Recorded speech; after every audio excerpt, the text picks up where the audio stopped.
The vast armies of the 31st century consist of diverse elements, each offering a wide range of abilities for any general. While doctrines are as numerous as the number of military analysts across history, two main doctrines that are accounted for in the Battletech universe.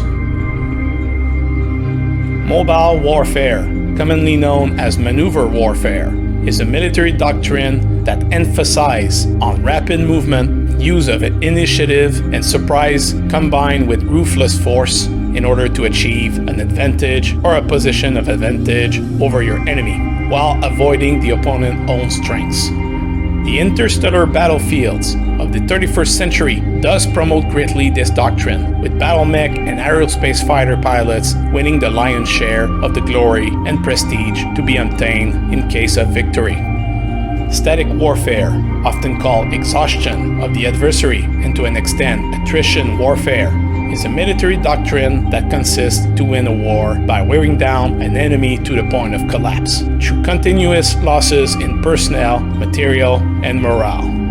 It is an attempt through superior reinforcement and resupply of one's own army at a higher speed to grind down an opponent's ability to make war by destroying their military resources by any means, even through a decisive battle. Very often, static warfare is employed in the Battletech universe to worn down the enemy's strength and or advantage over time, which allows then one's own mobile warfare to be a feasible strategy thereafter. Infantry. Despite the mobility and massive firepower of BattleMechs as weapons of war, the standard infantry trooper still remains the backbone of any military force in the 31st century. Even the poorest of planets rely on infantry for their own defense as garrison forces. Though generally overlooked, these units provide the final elements that guarantee victory for a commander with the very much needed factor: boots on the ground. While any standard infantry formation is useful in most combat situations, some environments and battle requirements do need specialized troopers with advanced training and equipment to fulfill those very specific roles. Smaller in size, those specialized infantry can range from paratroopers to mountaineers, guerrilla fighters, snipers, space marines, and combat engineers. Mobile infantry encompass both troopers provided with ground, air, and/or naval vehicles to assist them in their rapid movements across an entire planet. Despite these transports being quite fragile, restricted to planetary operations, and cumbersome, these transport vehicles still bring their troops to the next level of flexibility, giving to any commander the ability to insert rapidly troops into any location desired and under almost any conditions. Motorized infantry is often employed as scouts and forward observers for their parent force. While these mobile troopers can be quite impractical for offensive operation from a logistic point of view, their extended movement capability makes them quite useful in a defensive campaign to reinforce any front lines with massive quantities of equipment and manpower. Mechanized infantry are mostly troopers aboard armored personnel carriers, or APCs, and they form a key component for any mechanized combat team formation. These APCs provide to a combat team commander the ability to rapidly redeploy his infantry troopers in situations where tanks and vehicles could be easy picking, thereby countering any unexpected moves by the enemy and providing a vital tactical factor on the battlefield: flexibility. Jump infantry are the golden boys of any infantry formation. As one of the most expensive type of infantry unit, those troopers are extensively trained in the use of jump packs, which provides to them superior close-range mobility, especially in any urban environment. These highly trained soldiers can even be used to hunt down enemy battlemechs. While a role mostly filled by jump infantry, anti-mech infantry are very specialized troopers trained only for the hazardous task of bringing down a battlemech. Mainly employed in urban or heavily dense areas, such a unit will be equipped with detonation charges, heavy support, or specialized anti-armor weapons, most often the Inferno missile, to immobilize a mech or render it inoperational. The high casualty rates of such a unit means anti-mech infantry is filled with the most determined, if not desperate, troopers available. Battle armor.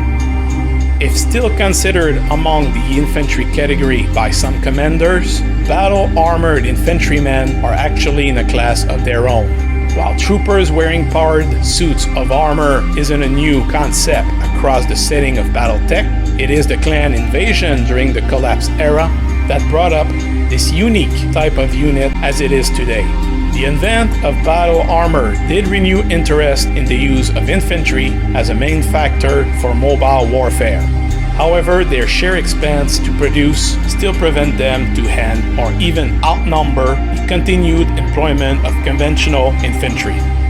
Equipped with various weapons such as missiles, small lasers, and/or anti-personnel weapons, just to name a few, these battle armor units can efficiently disable or destroy any light mech.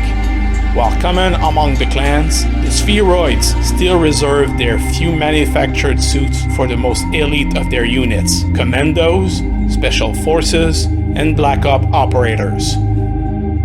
Ground vehicles.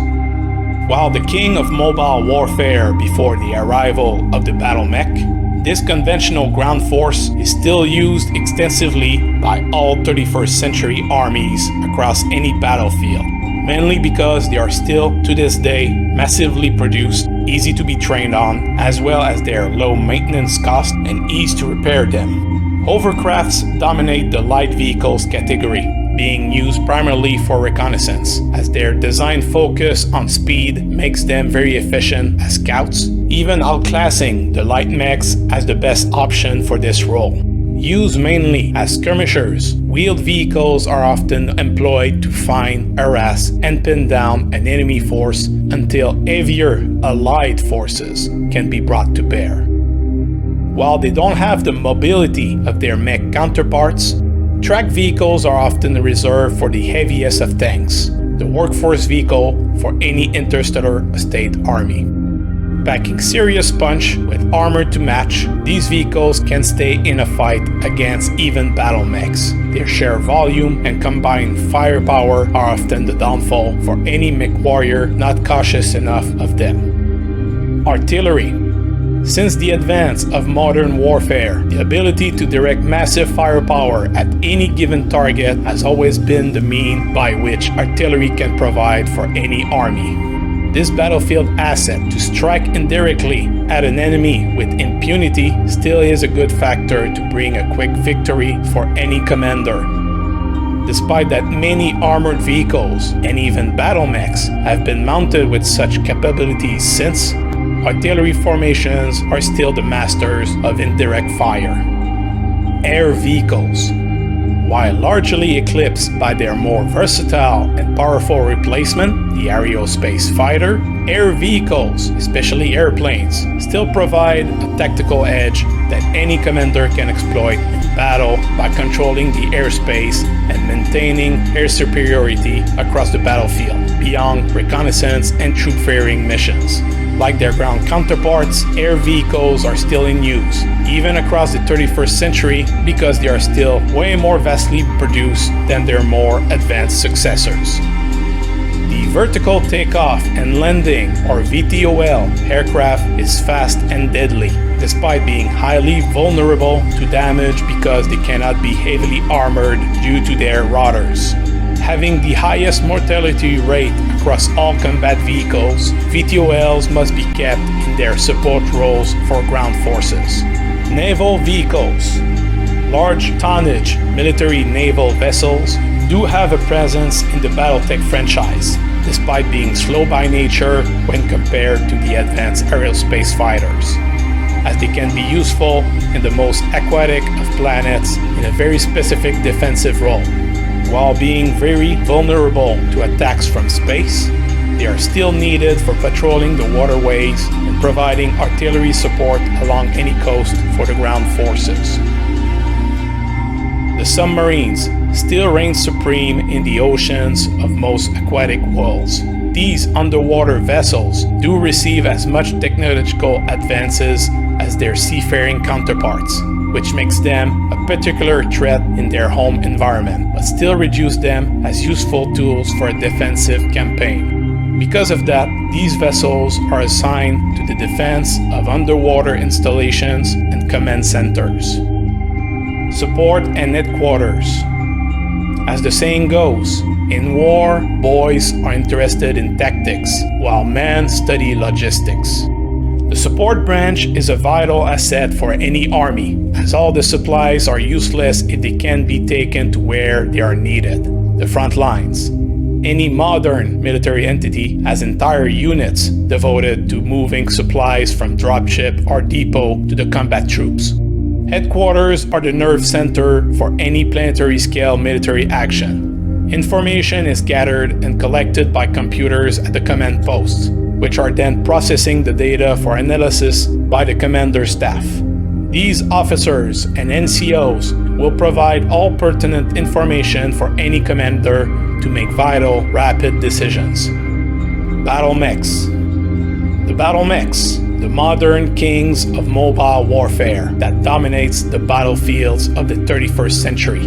These huge, man-shaped war machines are faster, more maneuverable, better armored, and more heavily armed with particle projection cannons, lasers, rapid-fire autocannons, and missiles than any other existing ground force. All major armies of the 31st century fields these war machines, which pack enough firepower to flatten pretty much everything else but another BattleMech. However, because of their complexities, maintenance requirements, and inherent hazards, BattleMechs aren't the most numerous of the forces deployed on the battlefield, as not every planet across human-known space is able to manufacture them, which makes those that can prime targets for military actions, ranging from raids to planetary assaults. More will be said about those terrible weapons of war later on in this record.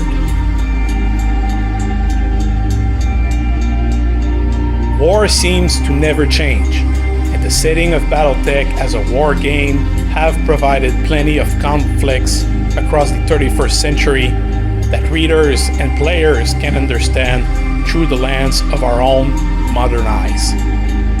As such, planetary warfare and the troops that any commander employ on the battlefields of the future haven't actually changed much from any of our own modern studies of warfare.